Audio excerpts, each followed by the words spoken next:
Johnny's the only one that ever did go to the fire. He finally mopped it up all by himself. There was a lot of memorable things about this fire, and we called it the Martha Fire because there was a young girl there.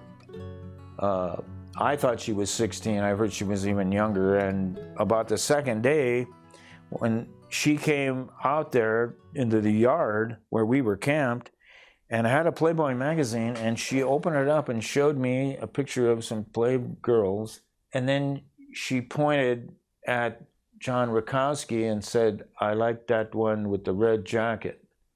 And I thought, oh brother, this could be.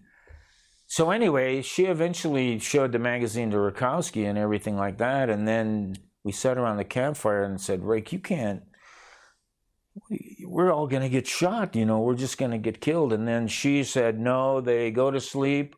When they go to sleep, they snore all night. They never wake up. You can sleep in the house." She told Rakowski that. We thought, oh no, this is bad.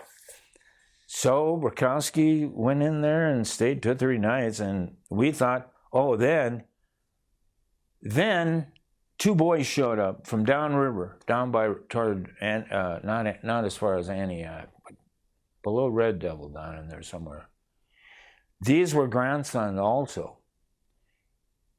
And they were going to build a new cabin that summer. There were logs already decked there. That's what they had come for.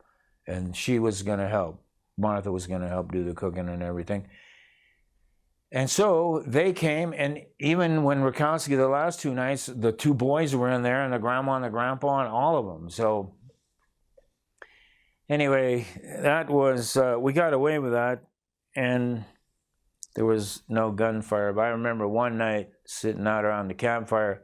They had a little hill right behind the house, and there were 9 graves up in there. They were Russian Orthodox, and the moon would come up. It was early, so it wasn't totally dark yet down that far south. And the moon would come up behind the trees and then highlight the crosses, and the dogs would howl. And you know, Agnes said those were all her kids built